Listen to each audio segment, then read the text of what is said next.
avant de commencer la conférence, je vais faire une petite annonce un peu pratique. Au niveau de l'accessibilité, il n'y a pas les sous-titres automatisés sur cette salle. Donc, si vous suivez le QR code, vous trouverez un transcript de ma conférence pour les personnes qui en ont besoin, qui pourraient perdre le fil au fur et à mesure. Ce n'est pas un transcript parfait, parce que je n'apprends pas mon texte par cœur, mais en tout cas, pour chaque élément de la conférence, si vous perdez le fil à un moment, vous trouverez le contenu que j'ai dedans. Pour les personnes non-voyantes, malvoyantes, qui ne verraient pas bien les slides, je ne décris pas mes slides parce qu'elles sont contenues, en général, c'est juste décoratif. C'est pour rythmer ma conférence. Si jamais il y a du contenu, je le dis. Ne perdez pas d'informations par le fait que je ne décris pas mes slides. Si jamais il y a quelqu'un dans la salle qui a des conseils à me donner pour améliorer l'accessibilité et l'inclusion de mes conférences par la suite, n'hésitez pas, je suis toujours hyper preneuse. Alors, j'ai une conférence qui s'appelle « Du social à la tech », plaidoyer en faveur des profils atypiques. Donc, dans cette conférence, je parle de l'inclusion de tous les profils qui s'éloignent des profils normés de la tech. Donc, je parle inclusion des femmes, je parle inclusion des personnes racisées, des personnes LGBTQIA+, je parle inclusion des personnes qui ont fait des réinsertions. Vraiment, je fais en sorte de parler des personnes handicapées. Je fais en sorte de parler vraiment tous les enjeux de l'inclusion dans la tech pour rendre une tech plus diverse et plus riche. Ce que j'ai découvert avec cette conférence, c'est que quand je parle inclusion des profils marginalisés dans la tech, ce que la plupart des gens reçoivent comme message, c'est inclusion des femmes dans la tech. Pourquoi ? Très certainement parce que je suis une femme et que c'est la chose qu'on voit le plus facilement de moi, parce que je suis aussi handicapée, LGBTQIA+, et plein d'autres choses, mais en tout cas, ce que les gens reçoivent, c'est que je suis une femme. Et c'est en plus assez normal, parce que c'est un des rares enjeux dont on parle depuis un petit moment. Donc du coup, les gens tout de suite ils disent « Ah oui, inclusion, femmes dans la tech ». Donc j'ai pris l'habitude que ce soit un peu les réponses qu'on me fasse une fois que j'ai fini ma conférence. Très souvent, j'ai pratiquement que des questions sur l'enjeu des femmes dans la tech, alors que ma conférence n'est pas sur ce sujet-là en particulier. Bon, ça me rend toujours un peu triste, mais je ne suis pas surprise. Là où j'ai été un peu surprise, c'est il y a quelques mois de ça, j'ai eu une interaction qui m'a vraiment un peu laissée pantoise. Il y a un homme après qui est venu me voir et qui m'a dit « Est-ce que tu connais Ada Lovelace ?» Alors moi j'étais là « Ouais !» Parce que j'aime bien Ada Lovelace, comme plein de gens. Et donc j'étais trop contente de pouvoir en parler. Bon, s'en est suivi une discussion où il m'a expliqué qui était Ada Lovelace, parce que on sait comment ça fonctionne. Du coup, j'ai été avec un petit sourire parce que malgré tout, je trouvais ça plutôt positif, quoi. Et surtout, il me dit, à un moment, il me dit, moi, ça m'a complètement changé ma vision de la tech. Donc moi, j'étais là, ouais, trop bien. Et il me dit, parce que vraiment, maintenant, j'ai vraiment conscience que les femmes ont tout dans la tech. Donc moi, j'étais là, ouais, trop cool. Et puis, très vite, son discours a un peu eu un glissement où mon visage s'est figé, parce qu'en fait, tout d'un coup, il est passé sur un discours en mode « en fait, il n'y a pas de problème ». Puisque la première personne à avoir écrit un programme informatique, c'était une femme, à une époque où en plus les femmes n'avaient pas trop le droit de faire ce genre de truc, finalement, les femmes dans la tech, pas de problème. Et donc ça m'a vraiment ramené à un truc que je vis en tant que personne handicapée et il y a un terme qui existe dans les milieux militants qui s'appelle l'inspiration porn, donc disons le porno de l'inspiration, disons, traduit un peu vaguement. C'est l'idée qu'on va mettre en avant une personne qui va, alors handicapée dans le cas du validisme, mais là en l'occurrence c'était une femme, qui va avoir réussi dans un domaine où on ne l'attend pas du tout, où c'est quasiment impossible, pour dire, en fait si cette personne a réussi alors que c'était impossible, c'est que c'est possible. Donc en fait, on inverse complètement la situation, et on finit par dire, du coup, comme cette personne, elle a réussi, les personnes qui disent que c'est pas possible ou que c'est très compliqué, elles disent n'importe quoi, la preuve, il y a Ada Lovelace, donc en fait, les femmes dans la tech, pas de problème. Donc ça, je suis rentrée chez moi ce soir-là et j'ai écrit un abstract pour cette conférence parce que j'avais un côté non mais c'est pas possible en fait. Il y a un problème avec comment on utilise nos rôles modèles. Ada Lovelace ne devrait pas servir à me dire à moi qu'il n'y a pas de problème sur l'inclusion des femmes dans la tech. Et quelques jours après, je l'ai remanié pour qu'il soit un petit peu moins énervé. Et c'est comme ça qu'aujourd'hui, vous êtes dans cette salle avec moi. Donc, petit glissement. Donc moi, c'est Magali, j'utilise le pronom « elle ». Donc comme vous pouvez voir, je suis concernée par pas mal d'enjeux sociaux, donc le handicap, la neuroatypie, LGBTQIA+, je suis une femme aussi. Ce qui fait, je pense que ça a joué un grand rôle dans le fait que je me suis toujours intéressée à ces questions. Donc moi, ça fait plus de 20 ans que je me pose des questions sur les questions sociales, sur la sociologie, sur les enjeux sociaux. J'en ai fait d'ailleurs mon premier métier. J'ai travaillé dans le social pendant une dizaine d'années. Donc j'ai travaillé sur le terrain sur ces questions. J'ai été formée professionnellement à ces questions. Et aujourd'hui, depuis que j'ai fait ma reconversion il y a 4 ans pour devenir dev, maintenant c'est beaucoup mon militantisme qui me permet de réfléchir, continuer à explorer ces questions. Et c'est du coup ce qu'on va faire un peu aujourd'hui ensemble. Je suis aussi complètement gaga de mes chiens. Si vous me connaissez d'Internet, vous savez que j'en parle tout le temps. Si vous me connaissez en vrai, vous savez que c'est encore pire. Donc du coup, j'en parle même quand c'est pas le sujet. D'ailleurs, si vous avez envie de partager vos photos d'animaux après la conférence, je suis preneuse. Et en attendant, moi je partage les miens. Donc celle à votre gauche, c'est Plume, c'est la chienne de mon colocataire. Et celle qui est devant, qui a l'air très sage, mais vous ne laissez pas avoir, c'est Truffa, je suis son humaine. Donc je vous laisse 2 secondes vous baigner dans cette mignonnerie et vous mettre de bonne humeur, pendant que je prends une inspiration et ensuite on enchaîne.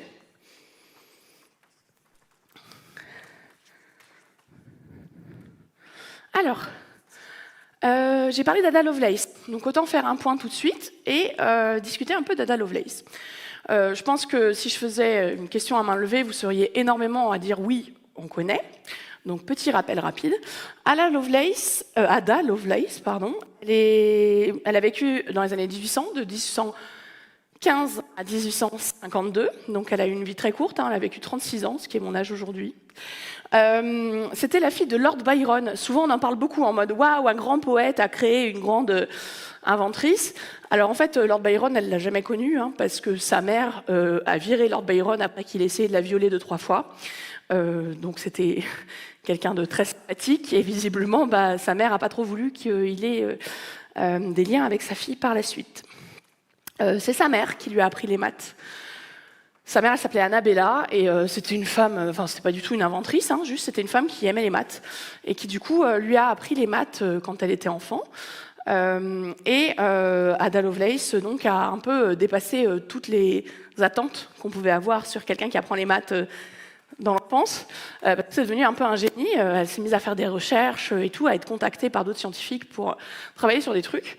Souvent, on met beaucoup en valeur Ada Lovelace. On dit « Waouh, c'est la première personne à avoir écrit un programme informatique ». Alors c'est vrai. Par ailleurs, la première personne, et pas juste la première femme. Il n'y avait personne avant, il n'y avait pas un homme avant. C'est pour ça que moi, je dis toujours la première personne, c'est la première femme. Comme ça, il n'y a pas de doute. En plus, elle a un peu écrit un programme informatique alors que l'informatique n'existait pas. C'est là que moi, je sais que je ne suis pas sur les mêmes plans d'intelligence avec Ada Lovelace parce que je ne comprends même pas comment c'est possible. Donc, c'est assez hallucinant. Mais des fois, on oublie un petit peu que la réalité de sa vie, c'est que comme c'était une femme, finalement, elle n'a pas fait tant de recherches que ça, Ada Lovelace, parce qu'on ne lui donnait pas les moyens, elle ne pouvait pas travailler. Donc, on l'a un peu cantonnée à faire des mathématiques son hobby. Alors oui, ses proches étaient plutôt positifs, en mode « Waouh, tu fais des maths, c'est cool ». Ils lui ont jamais dit, ils lui ont jamais interdit d'en faire, ni sa mère, ni son mari. Mais ça passait après tout le reste. C'était un peu comme du crochet, quoi. C'était son hobby.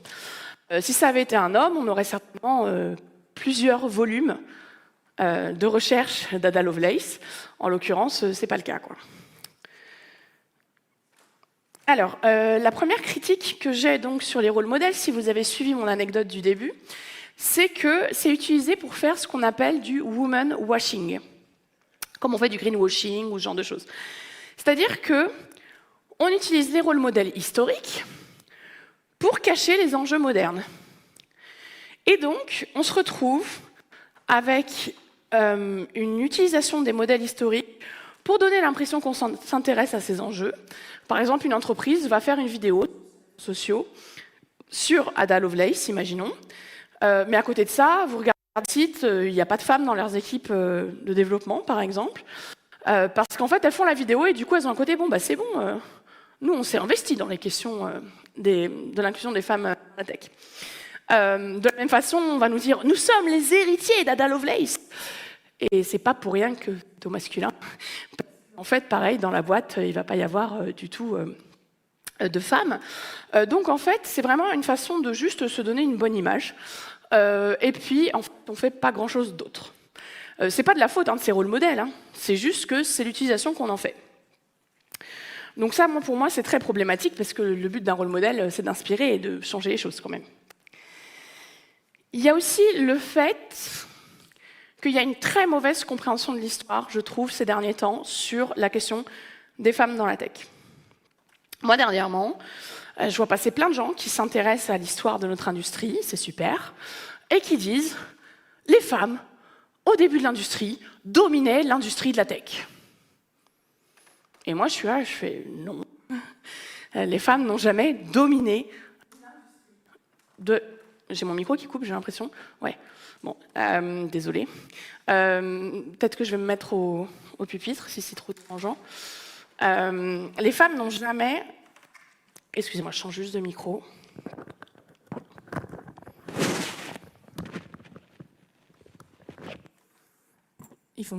Ils fonctionnent ou pas, les micros C'est bon, vous m'entendez? Ok, bon, il va falloir que j'arrête de bouger, du coup, mais je vais le faire. Les femmes... C'est bizarre, j'ai pas de retour. Les femmes... C'est bon? Au fond de la salle, vous m'entendez ou pas du tout? Ouais, c'est bon, pardon, désolé, parce que comme j'ai plus de retour, c'est perturbant. Ok, faites-moi des signes si tout d'un coup vous m'entendez plus. Donc, les femmes n'ont jamais du tout dominé la tech. Les femmes étaient plus nombreuses, en nombre. On a... Et là? Ah, super, bon. Je vais y arriver. On a été, c'est un complot pour pas que je parle de l'histoire des femmes dans la tech. Vous voyez, on est invisibilisés même sur scène. Alors, les femmes n'ont jamais dominé la tech. On était plus nombreuses. Être plus nombreuses, ça ne veut pas dire avoir le pouvoir. Parce que nous, dans la tech, en fait, on était les petites mains. Alors, on était les petites mains, pour autant, ça ne veut pas dire qu'on n'a pas fait le travail, hein. On a découvert énormément de choses. On a inventé énormément de choses. On est à la base de l'industrie. Seulement, ce qu'on faisait à l'époque n'était pas du tout mis en valeur. Les femmes, dans la tech, elles étaient considérées comme des secrétaires. D'ailleurs, elles étaient payées comme des secrétaires. Elles étaient aussi traitées comme des secrétaires. Et d'ailleurs, quand la tech a évolué, la plupart des femmes qui y travaillaient ont fini dans la précarité. Les femmes de la tech des années 60-70, elles n'ont pas fait carrière ensuite. D'ailleurs, les femmes dans la tech, elles étaient tellement vues comme des secrétaires que même pendant qu'elles étaient dans la tech, elles n'existaient pas. Elles étaient souvent appelées quelque chose, le nom du projet, par exemple, Girl, les ENIAC Girls, ou alors du nom du chef de service, qui était un homme, bien évidemment, du genre les John Smith Girls. Là, j'ai inventé, hein, ça n'existe pas, les John Smith Girls, n'allez pas chercher et me dire que je dis n'importe quoi. Mais l'idée, c'est que elles étaient un amas de travailleuses, de petites abeilles, de petites fourmis, qui faisaient le job, hein, qui ont vraiment inventé des tas de choses, mais qui n'étaient jamais vues comme ce que maintenant la tech est au niveau gratification sociale. À l'époque, il n'y avait pas tellement d'argent et de gratification de statut social dans la tech. Petit à petit, c'est venu. Parce qu'au début, l'argent et le statut social, ils se trouvaient plutôt dans le hardware. Le hardware qui s'appelle comme ça parce que c'était un domaine d'hommes, donc c'était dur. Le software était un domaine de femmes, donc c'était doux. Non mais je rigole pas, hein, c'est pour ça que ça a été nommé comme ça. Autrement, pourquoi on dirait software? Ça n'a aucun sens, c'est pas soft le code particulièrement. Donc ça a été nommé comme ça parce qu'il y avait vraiment cette délimitation. Les hommes étaient dans le hardware, les femmes étaient dans le software, Et ce qui était important, c'était le hardware au début. Parce que c'était là qu'on considérait qu'il y avait des choses à inventer. Et de fait, hein, c'était très important de créer les machines. Petit à petit, il y a eu un glissement. Le hardware reste important, mais petit à petit, le software est devenu l'endroit où il y avait un enjeu en termes de sous, en termes d'innovation et en termes de statut social. Et là, d'un coup, le software, c'était plus tellement un truc de femmes. Donc les hommes sont rentrés dans l'industrie, dans cette partie-là de l'industrie, et ont chassé les femmes. C'est le terme, hein. Je ne suis pas en train de faire une image ou j'en sais rien, c'est le terme. Ils ont chassé les femmes. Il y a des hommes qui sont littéralement rentrés dans l'industrie, ils sortaient d'études de fac, et ils ont dit à des femmes qui étaient là depuis 10 ans, non, mais toi, t'es secrétaire, moi, je suis ingénieur, dégage. Il y en a qui l'ont fait comme ça, de façon très ouverte, et puis il y en a qui l'ont fait de façon moins ouverte. Ils sont arrivés, et petit à petit, ils ont pris la place, et puis petit à petit, ils se sont installés. On a renvoyé les femmes à la cuisine. Moi, j'ai des amis qui ont découvert que leur grand-mère travaillait dans la tech, ils n'avaient jamais su, parce qu'après, elles sont devenues femmes au foyer, et puis voilà, quoi. Donc, l'argent et le statut social ont fait que ça s'est masculinisé. C'est le cas dans la plupart des industries. Hein. Une industrie riche, en général, se masculinise. Une industrie pauvre et en général féminine. Du coup, ça, c'est ce qui s'est passé à l'époque. Mais là où je vais commencer à avoir des grimaces dans la salle, c'est que ça continue aujourd'hui. Ça n'a pas changé. On continue à être chassé de la tech. On parle beaucoup du fait que les femmes ne viennent pas dans la tech. C'est un des grands enjeux, c'est comment on fait venir les femmes dans la tech. Et c'est un vrai enjeu, hein. C'est important de savoir comment pousser les jeunes filles à s'orienter vers la tech, comment faire en sorte que les femmes fassent des reconversions vers la tech et tout ça. C'est important, je ne dis pas le contraire. L'état des écoles d'informatique, clairement, il y a un souci. Mais moi, ce que je trouve beaucoup plus représentatif du problème central dans la tech, c'est une statistique que je trouve effarante, qui est que les femmes, quand elles sont dans la tech, 50% quittent la tech avant leurs 35 ans. Il y a une fuite des femmes de la tech. Et en plus, celles d'après, potentiellement, elles s'en vont aussi. Hein. Ça ne veut pas dire qu'après, si elles ont dépassé 35 ans, ouf, c'est bon, c'est fini, on reste jusqu'à la fin, quoi. C'est comme ça que ça marche. Hein. Mais en tout cas, ce qui est sûr, avant nos 35 ans, quand on est une femme dans la tech, il y a 50% des femmes qui s'en vont. Et ça, désolé, c'est pas un hasard. C'est parce qu'on continue à chasser les femmes dans la tech. Parce que c'est toujours une industrie où il y a de l'argent et du statut social. Et que donc, du coup, c'est toujours une industrie où les hommes prennent le plus de place et font en sorte qu'il y ait du harcèlement, qu'il y ait un plafond de verre, qu'il y ait du harcèlement sexuel, carrément des agressions. Et que du coup, avec toutes ces choses-là, plus tout ce qui est micro-agression, donc mansplaining, le fait, je ne sais plus comment on appelle ça, le fait quand on donne une idée et que 3 minutes après, il y a un homme qui la donne et c'est attribué à cet homme-là, enfin tous ces trucs-là. Il y a une liste sans fin.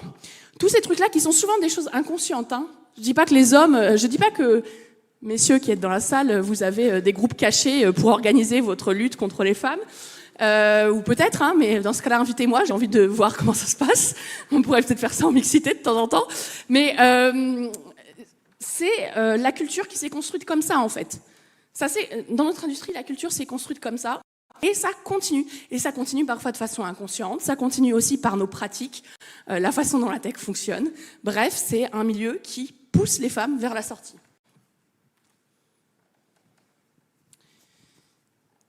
Donc moi, je pense que un des problèmes qu'on a, c'est qu'on a une vision idéalisée de notre histoire d'industrie et du coup, nos grandes figures de l'industrie. Nos rôles modèles, quand on en parle, on a un peu tendance à en faire des girl boss, en mode « Ah, elle était trop forte, elle a fait ci, ça, j'adore, machin ». Et c'est vrai, hein, et c'est super. Sauf qu'en fait, il ne faut pas oublier que ces rôles modèles, elles avaient des obstacles quasi infranchissables à franchir, et que c'est pour ça que c'est des rôles modèles. C'est pas juste elles ont réussi quelque chose qui est déjà assez incroyable. Encore une fois, je sais pas, Ada Lovelace qui crée un programme informatique avant l'informatique. Mais en plus, elles l'ont fait dans des conditions où c'était quasi impossible. Et ça, pour moi, c'est très embêtant.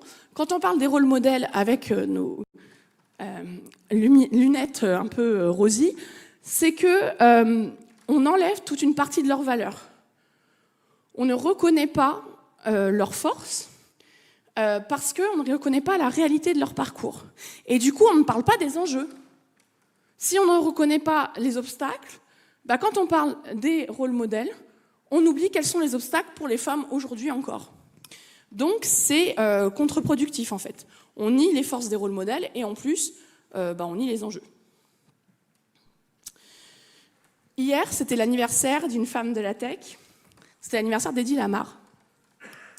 Hedi Lamar, elle est souvent, ces derniers temps, pendant très longtemps, elle était complètement oubliée. Enfin, on la connaissait en tant qu'actrice, pas en tant que femme de la tech. Mais ces derniers temps, on en parle beaucoup parce que ça fait glamour. Hein. On avait une super actrice qui, en plus, est une des femmes de la tech, donc forcément, ça fait bien. C'est une femme qui a vécu entre 1914 et 2000. Et c'est une femme, du coup, qui était actrice, chanteuse, productrice et inventrice. Elle a inventé des choses toute sa vie. Une des choses qu'elle a inventées, elle avait 27 ans. C'était en plein milieu de la Seconde Guerre mondiale et c'était une femme qui était très investie par le fait de lutter contre les nazis, comme à l'époque plein de gens, aujourd'hui un peu moins visiblement. Et du coup, elle a inventé avec un collègue musicien un système qui permettait de rendre les torpilles impossibles à déceler. Je ne vous l'expliquerai pas techniquement. Il y a une vidéo, je crois, de Wheel of Dev qui l'explique très bien, ce système. Mais en tout cas, ce système, elle l'a créé.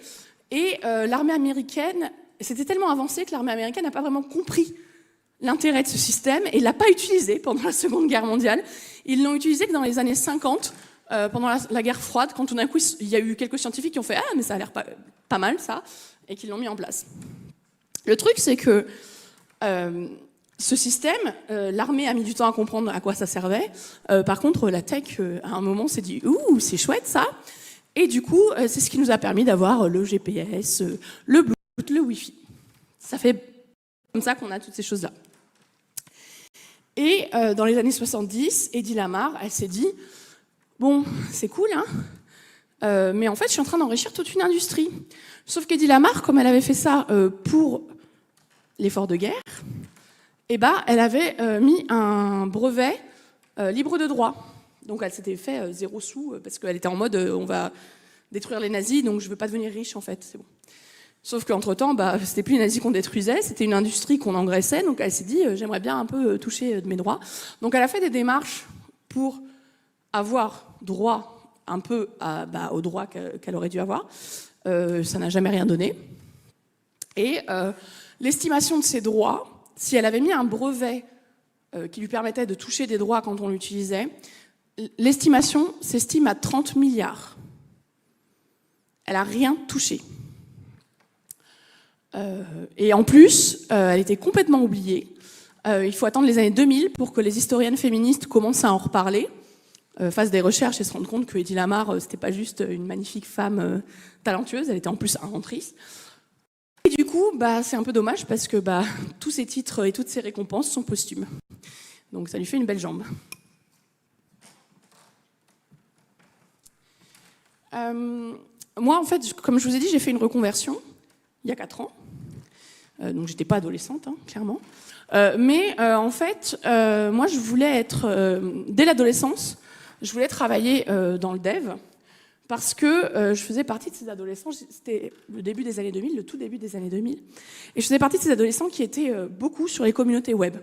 Alors aujourd'hui, tout le monde est sur Internet quotidiennement. À l'époque, c'était plutôt rare. Moi, j'avais plein de copains et de copines qui n'avaient même pas Internet chez eux. Donc du coup, j'étais beaucoup sur Internet. Et à l'époque, Internet appartenait aux gens qui l'utilisaient. C'est-à-dire qu'il y a le glissement entre « je vais sur Internet tous les jours » et « tiens, si je faisais un site web » était ultra rapide. En tout cas, moi, ça a été mon expérience. Donc j'ai commencé à bidouiller un peu. Et au lycée, j'ai commencé à dire autour de moi que des études d'informatique, ça pourrait être cool, quoi. Et les adultes, ils n'ont pas trouvé ça très cool. Les adultes, ils m'ont beaucoup dit que non, parce que c'était un milieu très masculin et que je ne m'y retrouverais pas du tout. Alors, bon, ils n'avaient pas tellement tort. Mais du coup, ils m'ont vraiment présenté ça comme une impossibilité, quoi. Non, bah non, t'es une fille, tu vas pas en informatique, quoi. Tu vas pas t'y retrouver, ça va être l'enfer. Et comme j'avais pas de rôle modèle féminin, à l'époque, on parlait très peu des femmes historiques de la tech, et on en parlait certainement déjà un petit peu dans l'industrie, mais moi, j'étais pas dans l'industrie, hein. J'avais 16 ans, j'étais dans mon coin sur Internet. Donc mes seuls rôles modèles, c'était des rôles modèles fictionnels. Et du coup, bah, quand on m'a dit tu peux pas aller dans la tech, j'avais un côté bon, bah d'accord, ça existe que dans la fiction en fait, les meufs qui font du code. Mes rôles modèles, j'en avais deux principaux parce que c'était juste avant que toutes les séries policières aient une meuf lookée un peu gothique, des fois asiatique parce que je sais pas pourquoi, qui fait les sciences quoi. Mais j'ai quand même trouvé deux rôles modèles. Le premier, j'aimerais bien que vous leviez la main si vous connaissez un peu la série parce que c'est tellement niche que ça me fait rigoler. C'est une série qui s'appelait Crash Zone et qui était une série australienne. Je vois que j'ai fait chou blanc. C'était une série... Non, mais c'est vraiment très très niche. Hein. Ça passait sur Disney Channel ou un truc comme ça dans les années 2000, donc voilà, il fallait y être quoi. Et donc c'était une série où c'était 5 adolescents, 2 filles, 3 garçons, et c'était des mordus d'informatique et de jeux vidéo. Et ils étaient embauchés par une agence de création de jeux vidéo parce que tout le monde leur disait que leurs jeux vidéo étaient vieillissants, que ça attirait plus les jeunes. Donc ils étaient embauchés en travail lycéen, quoi, pour tester les jeux vidéo et donner des idées. Donc le rêve un peu, hein, quand même. Moi, je rêvais bien d'avoir ce genre de travail lycée plutôt que de faire mes animations en ludothèque. Et du coup, il y avait ce personnage qui s'appelait Mia dans la version française, Paille en anglais, je ne comprendrai jamais pourquoi, et qui du coup était un peu mon rôle modèle, dans le sens où je me reconnaissais pas dans son personnage. D'ailleurs, sur Internet pendant longtemps était Mia. Le deuxième rôle modèle fictionnel que j'avais, celui-là je pense qu'il n'y a pas besoin de lever la main, vous allez être beaucoup à le connaître, c'était Willow dans Buffy.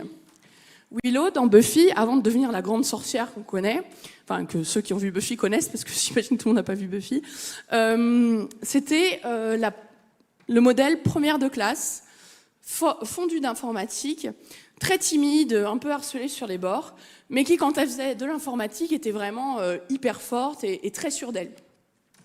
Et moi, j'aimais bien ce modèle-là, parce que quand j'étais face à un ordinateur, bon, je hackais pas des sites du gouvernement, des trucs comme ça, mais quand j'étais face à un ordinateur, j'étais vraiment sûre de moi, quoi, j'avais des compétences. Donc j'aimais bien ce modèle-là aussi.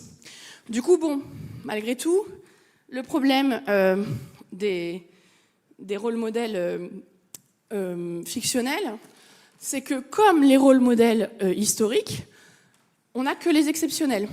Historiques, parce qu'il nous reste les génies. Fictionnels, parce que on va pas écrire une fiction Mister Robot où il passe 3 jours à débugger parce qu'il a oublié un point virgule dans son code. Je suis pas sûre que ça intéresse grand monde. Donc du coup, c'est toujours hyper monté en épingle.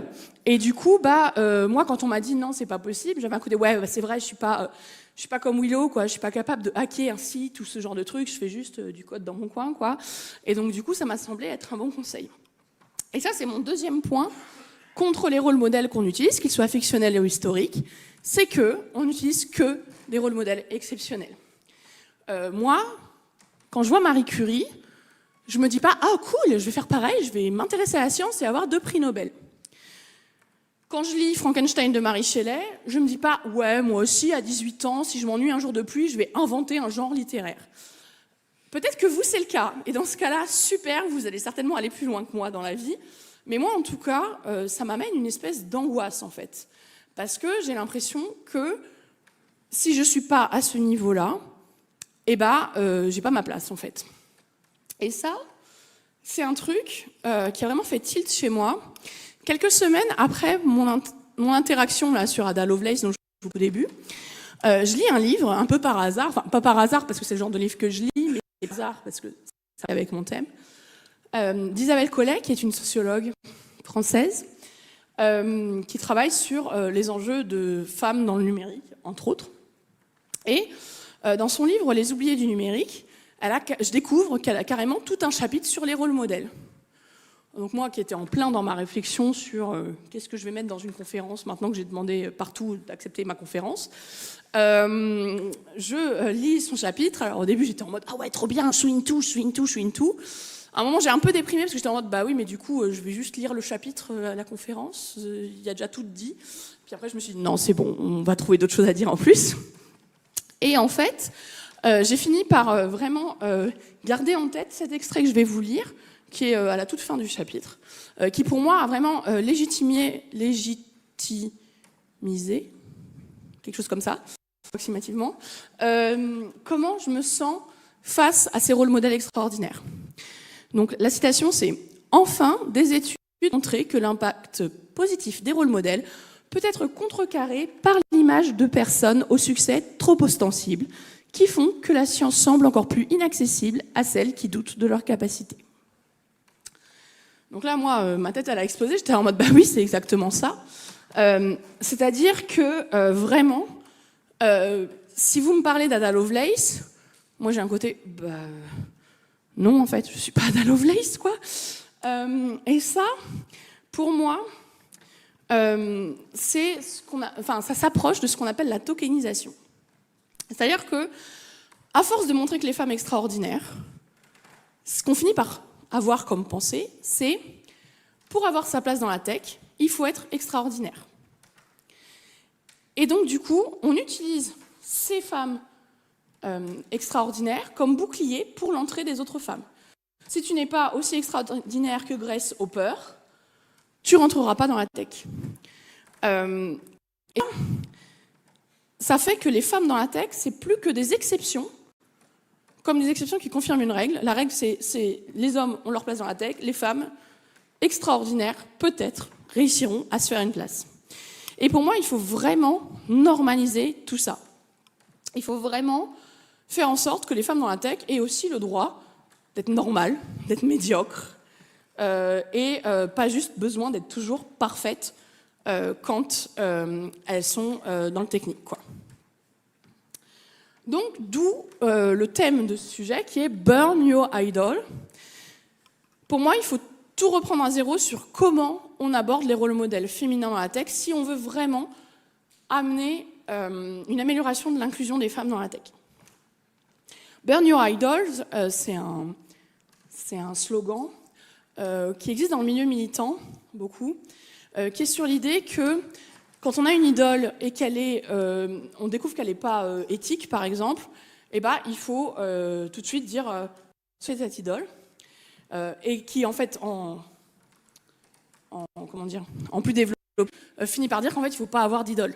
Il faut admettre qu'une personne a eu un très bon impact, il faut parfois aimer une œuvre, par exemple, aimer un parcours, ce genre de choses, mais pas monter les gens en statut d'idole, en statut de symbole, parce que c'est pas sain. Et que ça demande du coup, ça leur demande une perfection qu'il n'y a pas. Moi, par exemple, tout à l'heure, je vous ai dit que j'étais une grande fan de Buffy. Enfin, je vous ai pas dit que j'étais une grande fan de Buffy, mais je pense que vous avez compris. Et du coup, j'ai eu ce gros problème avec Buffy, c'est que Buffy, moi, ça m'a vraiment aidé à me construire au niveau de mon rapport avec la fiction. Ça a été une des premières fictions vraiment féministes que j'ai connues. Et c'était une des premières fictions où je pouvais reconnaître des enjeux que je vivais et la façon de les traiter. Donc ça m'a aidé à me construire en tant que personne qui écrit de la fiction, en tant que personne qui apprécie la fiction, et à certains moments en tant que féministe même. Et en plus, il y a eu un truc très particulier avec Buffy, c'est que son créateur, Joss Whedon, c'est une des rares personnes, créateurs, que j'ai idolâtré, en fait, que j'ai monté au statut d'idole, parce que je suis pas quelqu'un qui a tendance à être vraiment fan des personnes. Mince. Non, on n'y est pas encore. Je suis quelqu'un qui est plutôt fan des œuvres. Mais Joss Whedon, le truc, c'est qu'il y avait son œuvre, dans laquelle je me reconnaissais énormément, et il y avait le fait qu'il avait un discours féministe très, très développé, puisqu'il a été élevé par une féministe, une chercheuse féministe, et qu'il était marié à une féministe, et donc du coup, il avait vraiment tout ce qu'il fallait. Sauf qu'il y a 2-3 ans, on a découvert que Joss Whedon... parce que il est sorti des choses sur comment il traitait. La première chose qui est sortie, c'est comment il traitait ces acteurs noirs dans ses films. Et visiblement, il y avait des gros biais racistes, pour le dire un peu poliment. Après, ça a été carrément le fait qu'il avait passé sa vie à tromper sa femme et à la traiter de façon exécrable, alors qu'il capitalisait beaucoup sur son mariage avec sa femme pour son image de féministe. Et finalement, il y a carrément des femmes actrices dans ces séries, même dans Buffy, donc la première de ces séries, donc quand il n'était pas encore célèbre, qui ont dit « Ouais, mais en fait, on a été traités comme de la merde, quoi. » Avec carrément des femmes qui ont été blacklistées à cause de lui et tout ça, quoi. Donc moi, je suis complètement tombée de ma chaise. J'ai eu l'impression un peu... Alors, vous allez voir, hein, je suis une drama queen, mais vraiment eu l'impression comme s'il y avait un secret de famille qui était révélé, et comme si ma construction, tout d'un coup, reposait sur rien. Et donc, j'étais dans un gros conflit de loyauté. Bon, tout ça tout en me disant que c'était complètement absurde, parce qu'en fait, ce mec, il me connaissait pas du tout. Moi, je le connaissais pas personnellement non plus. Enfin, il n'était pas censé avoir un impact comme ça dans ma vie. Et c'est là que j'ai vraiment compris le de Burn Your Idols, dans le sens, il ne faut pas investir autant de choses dans ses idoles, parce que c'est pas sain et ça aide pas à se construire correctement. Bon, là, je ne vais pas vous apprendre des dossiers sur Ada Lovelace, hein. Donc vous inquiétez pas, vous n'allez pas ressortir en vous disant « Oh là là, mon Dieu, j'ai plus aucune icône de la tech féminine ».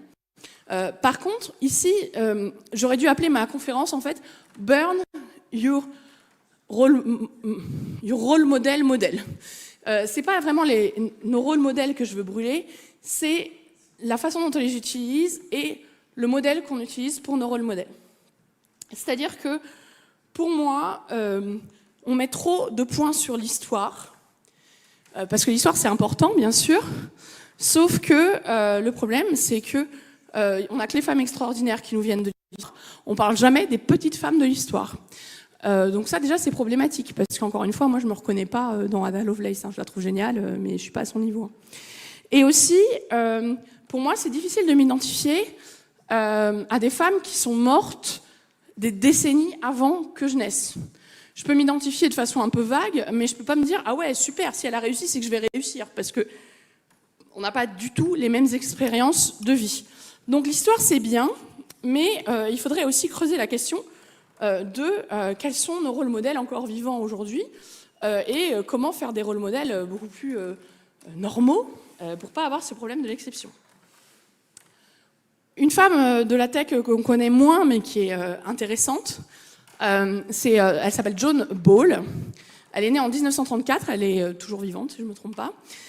C'est la première personne à avoir créé un site de rencontre qui a eu du succès. À l'époque, c'était les années 60. Bien sûr, elle a été accusée de proxénétisme et de trucs comme ça. Elle a eu une vie un peu compliquée parce qu'elle a été diagnostiquée de troubles 10 par la suite, dyslexie, je crois. Et on était dans les années 70, donc le handicap, déjà que c'est compliqué aujourd'hui, mais alors dans les années 70, disons que c'était très compliqué. Et donc du coup, par la suite, elle n'a pas fait grand-chose. Elle a fini par revendre sa boîte, qui a fait des millions à quelqu'un d'autre. Et visiblement, c'est quelqu'un d'un peu, disons qu'elle n'est pas tendre avec le fait qu'elle ait choisi ce parcours-là à la base. Mais le truc de Joan Ball, qui est intéressant, c'est qu'elle fait partie des rares femmes de l'époque qui a vraiment vécu de ce qu'elle faisait. Parce que les communautés web, c'est pratiquement que les femmes qui les ont mises en place à la base. Les femmes, elles créaient des communautés web en ayant un serveur dans leur salon, et elles faisaient tout ça gratuitement. Et elles, des fois, maintenaient des communautés pendant des années et des années, hein, gratuitement. Elles faisaient aucun argent dessus. Puis un jour, quand il a commencé à avoir de l'argent dans l'industrie, il y a des hommes qui sont arrivés et qui ont fait « Ah, une petite communauté web, là, ça pourrait me rapporter », et ils ont fait des millions, voire des milliards. Et ça, on touche à quelque chose qui est un vrai truc. Ah, il y a une faute de frappe dans mon... Ok. C'est que les hommes sont des professionnels, les femmes des amatrices. En couture, par exemple. Les femmes font la couture du quotidien, les petites mains, tout ça. Et les hommes sont la haute couture. En cuisine, les femmes font la cuisine du quotidien, les hommes sont des grands chefs. Donc ça, c'est un vrai problème, et c'est un problème qu'on a dans la tech aussi. C'est-à-dire qu'il y a plein de choses que les femmes ont fait gratuitement, donc les communautés par exemple, qui ensuite ont été repris et où les hommes ont capitalisé dessus. Et ça, du coup, ça fait que les femmes ont été complètement invisibilisées parce que dont je viens, c'est du réseau social qui a fait des millions, pas de celui qui a duré pendant 20 ans et qui a été maintenu par une femme à New York avec son serveur dans son bureau, quoi. Donc c'est problématique. Pour résumer mon problème avec les rôles modèles comme on les utilise aujourd'hui, c'est le woman washing. Donc on utilise l'image pour les rôles modèles pour son image éthique, mais pas plus. La tokenisation, on va utiliser les rôles modèles pour protéger le statu quo. C'est contre-productif.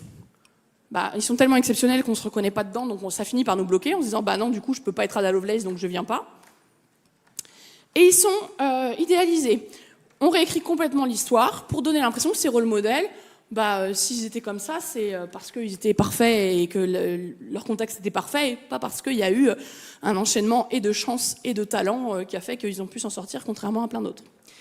Et donc, du coup, finalement, ça crée un modèle toxique qui fait que l'image de la femme dans la tech devrait être une espèce de mère sacrificielle de la tech, exceptionnelle et à la fois invisible, qui ne prend pas trop de place, parce qu'autrement on se fait tacler sur les réseaux sociaux, pour avoir une place. On n'a pas le droit de parler de technique sur les réseaux sociaux parce qu'on se fait défoncer. On n'a pas le droit de dire « j'aimerais bien avoir une place à la table » parce qu'on se fait rembarrer. Il faudrait qu'on donne tout à la tech, qu'on soit Ada Lovelace, qui a créé le premier programme, mais qui du coup a quand même pas pris trop de place parce qu'il ne faut pas pousser non plus. Le principe d'un rôle modèle, c'est qu'il doit inspirer et normaliser la présence des femmes dans la tech. Et la question, c'est qui peut être rôle modèle? Toutes les femmes de la tech peuvent être rôle modèle. Pour moi, il n'y a pas de question de technicité. Il y a beaucoup de femmes qui me disent « je ne peux pas être rôle modèle, je suis junior ». Moi, j'ai travaillé avec une association qui s'appelle Social Builder. J'ai été mentor pour des jeunes femmes en reconversion. Ça faisait 1 an que j'étais dans la tech. Et ça s'est très bien passé et elles étaient très contentes et ça a été des super accompagnements. Donc vraiment, la question du technique, s'il y a un besoin technique, oui, là, il faut les compétences. Mais rien que le fait d'être dans la tech fait qu'on peut inspirer d'autres femmes à être dans la tech. Pour moi, il n'y a pas de limite à qui peut être rôle modèle. Bon. Alors du coup, la question qui va suivre, c'est « mais les hommes alors ?» Ce qui est une question légitime, hein. Je me moque un peu, mais c'est une question légitime. Un homme peut être un rôle modèle pour une femme. Moi, un de mes premiers rôles modèles, c'était Jacques-Yves Cousteau. Je voulais être Jacques-Yves Cousteau. Je voulais tous ces reportages et je voulais aller explorer les fonds marins, faire des reportages, porter le bonnet rouge, même s'il fallait. Bref, j'étais Jacques-Yves Cousteau. Bon, j'étais gamine, donc je me rendais compte des enjeux de sexisme. Et puis Jacques-Yves Cousteau, c'est pas une industrie, c'est Jacques-Yves Cousteau. Donc on peut rêver à être Jacques-Yves Cousteau. Le problème des rôles modèles masculins dans la tech, c'est que l'expérience est tellement différente entre ce que les femmes, en général, parce qu'il y a toujours des exceptions. J'ai encore rencontré la semaine dernière une femme qui m'a dit « j'ai eu beaucoup de chance dans ma carrière, j'ai jamais vécu un seul truc sexiste ». J'étais là « waouh !» J'étais trop heureuse de la rencontrer du coup, parce que c'était super intéressant comme discussion. Mais les femmes en général vivent sexisme, harcèlement sexuel, plafond de verre, toutes ces choses-là dans la tech et encore plein d'autres. Ce sont des choses que les hommes ne vivent pas. Donc, s'inspirer d'un homme sur la question de comment je me fais ma place dans la tech, pas sur la question du technique. Moi, j'ai plein d'hommes dans la tech qui sont mes rôles modèles au niveau du technique. Je vais voir des conférences, j'ai des paillettes dans les yeux et je me dis waouh, c'est trop bien quand je suis grande, quand je serai grande, j'espère que je ferai des trucs aussi bien que lui. Ça, il n'y a pas de problème. Par contre, sur la question de l'inclusion des femmes dans la tech et de nous garder dans la tech, je suis pas convaincue que les hommes puissent être vraiment rôle modèles. Ils peuvent aider à d'autres moments, ils peuvent être alliés, mais rôle modèle, j'y crois pas trop. Vous pourrez mettre en commentaire que je suis misante si vous voulez, c'est ce que j'ai eu la dernière fois déjà, donc voilà, c'est l'habitude maintenant. Le truc, c'est qui veut être rôle modèle. J'ai dit que toutes les femmes peuvent. Est-ce que toutes les femmes veulent? Bah non, parce qu'en fait, être rôle modèle, c'est se rendre vulnérable. C'est se mettre sur le devant de la scène et c'est risquer encore plus d'obstacles. Parce qu'en fait, quand on arrive et qu'on dit « ouais, moi je suis là pour inspirer les femmes à être dans la tech et pour faire en sorte qu'il y ait plus de femmes pour les femmes dans la tech », bah, toutes les violences que les femmes dans la tech se prennent en général, on se les prend encore plus. Donc moi, je comprends très bien qu'il y a des femmes qui ont un côté « non ». Déjà, ma vie est déjà assez compliquée, je ne vais pas monter encore de 3 niveaux le game, quoi. Mais le truc, c'est qu'on n'a pas vraiment le choix. Parce que dans la tech, les hommes sont des individualités. Les femmes, on est un espèce de blob inséparable, représenté par chacune d'entre nous.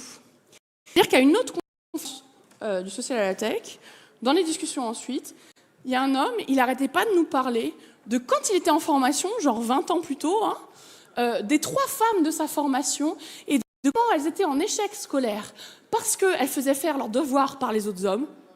Alors déjà, moi, j'avais pas compris ce saut logique-là, mais bref.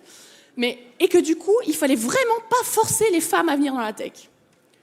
Et il était très honnête, vraiment, c'était pas quelqu'un qui essayait de se foutre de ma gueule, c'était pas un troll. C'est juste que pour lui, son expérience des femmes dans la tech, c'était il y a 20 ans dans sa formation. Et du coup, son truc, quand on parlait de l'inclusion des femmes dans la tech, c'était de dire « Ah bah attention, faut pas forcer les femmes à venir dans la tech parce que moi, j'ai vu comment ça se passe. » D'ailleurs, j'ai entendu plein d'hommes dire « Ah, moi, j'ai déjà eu une collègue développeuse, elle était nulle, plus jamais. » J'ai jamais entendu ça à propos d'hommes. Pourtant, on a tous et toutes eu des collègues hommes mauvais, forcément, comme on a eu des collègues femmes mauvaises. Donc, c'est toujours le principe. L'homme est un individu, la femme est un blob indivisible. Donc, on n'a pas trop le choix, et en fait, par défaut, on est rôle modèle.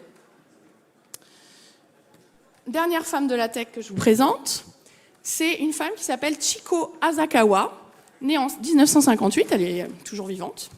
C'est une femme qui est devenue aveugle dans l'adolescence et qui, suite à un accident, et c'est la pionnière des logiciels d'accessibilité. Je suis pas sûre que grand monde connaisse son nom.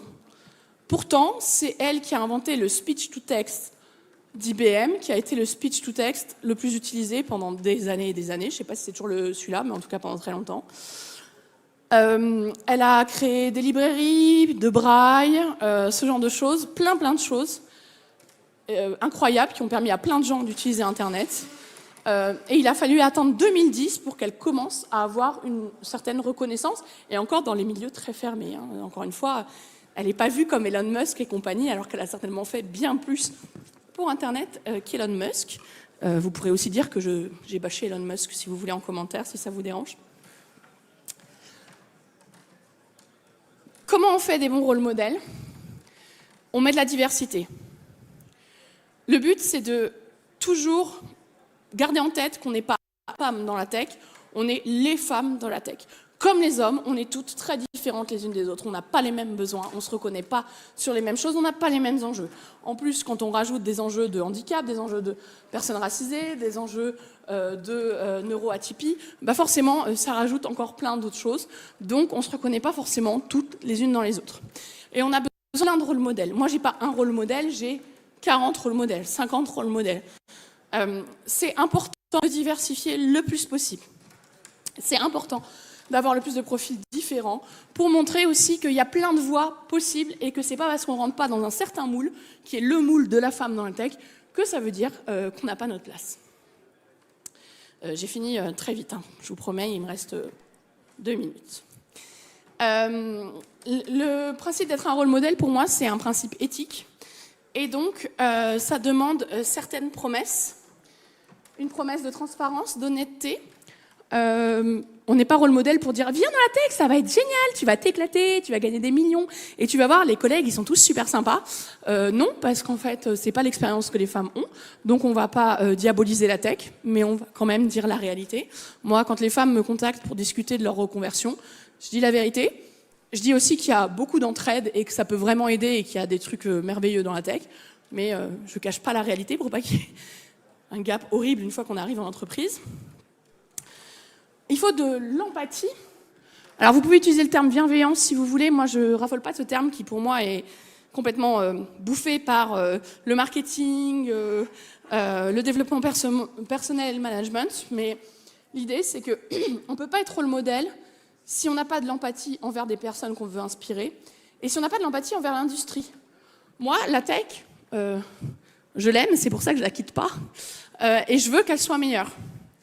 C'est pour ça que j'essaie de faire des choses. Si c'était une industrie que je détestais, je la quitterais en fait. Donc il ne faut toujours pas oublier d'avoir de l'empathie. Et il faut avoir de l'écoute. On est rôle modèle, on se met beaucoup en avant, mais il ne faut pas oublier que ce n'est pas nous l'objectif, c'est les femmes qu'on veut faire venir, qu'on veut aider à trouver leur place. Donc, l'idée, c'est de toujours écouter l'autre et s'adapter aux besoins de l'autre. Et ne pas oublier qu'on pave le chemin. C'est-à-dire que on est là pour que les autres aient ensuite un chemin plus facile. Alors ça, c'est bien, mais des fois, c'est un peu dur. Parce qu'en fait, on se dit « Ah ouais, moi, je me complique la vie et tout ça. Moi, je ne suis pas une martyre. Hein. Je ne me complique pas la vie pour le plaisir, pour qu'ensuite, après, tout le monde ait la vie facile. » Donc, si on ne veut pas devenir un peu toxique en mode « Ah, à mon époque, c'était très difficile, vous ne comprenez pas ce que j'ai vécu. » Faut pas oublier que c'est aussi un des objectifs, en fait. C'est de paver le chemin pour que les autres aient la vie plus simple. Et donc, il y a 2 red flags, je dirais, à éviter quand on veut être rôle modèle. La starification. On se met en avant, mais c'est pas pour centrer son ego, c'est pour inspirer les autres. Donc attention à ça. On n'est pas là pour nous, on est là pour les autres. Et la complaisance. Bah oui, quand on est rôle modèle, je dis qu'il faut de l'empathie. Il ne faut pas quand même oublier les réalités de l'industrie. Parce que des fois, quand on est rôle modèle, au bout d'un moment, on a un certain réseau, on voit plein de gens, on est connu, donc on trouve que l'industrie, finalement, elle est plutôt confortable. Des fois, même, on finit par avoir des opportunités au niveau de job, parce qu'on avance dans nos carrières. Et puis, on finit par être le genre de rôle modèle qui dit « Ah non, mais il n'y a pas de problème dans la tech, venez, moi j'ai réussi, regardez où je suis. » Sauf qu'en fait, non, quoi. Les problèmes, ils sont toujours là. Donc, attention, empathie ne veut pas dire complaisance. Ça, c'est super important. Et comment on fait? C'est la dernière slide, je vous promets. Comment on fait pour réussir à se protéger de ces red flags, à être un rôle modèle éthique et à faire attention à ce qu'on fait toujours et à toujours recalibrer pour avoir l'objectif? Moi, comment je fais en tout cas? Je pense qu'il y a peut-être d'autres solutions. Moi, j'ai un groupe de copines avec qui on a cette démarche-là. On essaie d'être des rôles modèles, on essaie de changer les choses dans la tech, de changer l'industrie et de pousser les femmes à trouver leur place, d'aider les femmes à trouver leur place. Du coup, comment on fait? On en discute ensemble. On se félicite quand on a des réussites. Puis des fois, on se check un peu en mode « Hey, attention, là, ton discours, t'es sûr que ce que tu dis, que là, en ce moment, tout va bien ?» ou des choses comme ça. On fait attention à ne pas tomber dans la starification, à ne pas tomber dans la complaisance. Et on n'oublie pas nos objectifs. On se remet en tête nos objectifs. Ah, c'est dur, machin. Ouais, mais oublie pas que grâce à nous, si on arrive à faire ce qu'on fait, il y a plein de femmes qui vont pouvoir entrer dans la tech de façon beaucoup plus simple et qui n'auront pas à affronter tout ça. Et ça, c'est beau, donc c'est ce qui nous pousse. Désolée pour le petit... Je ne sais pas pourquoi j'arrive pas à la tenir dans les temps, alors qu'à chaque fois quand je la révise, c'est bon. Donc c'est fini. Il n'y aura pas de questions. Vous pouvez venir discuter avec moi si vous voulez par la suite, toute la journée et même ce soir. Je suis toujours hyper preneuse de discussion, donc vraiment n'hésitez pas. Sauf si c'est pour venir me dire que je suis une misandre, je sais. Donc du coup, il y a un QR code pour avoir des ressources. Vous y trouverez des études que je cite, vous y retrouverez des faits historiques, des références pour des bouquins, pour aller plus loin. Bref, si vous avez envie de continuer par la suite, travailler un peu ce sujet, vous avez les ressources. Vous avez mes réseaux sociaux, Blue Sky et Mastodon. Je suis sur Twitter, mais je suis en train de le quitter, donc ne m'ajoutez pas. Je suis aussi sur LinkedIn à mon nom. Et je vous remercie beaucoup pour votre patience et merci d'être venus. Merci.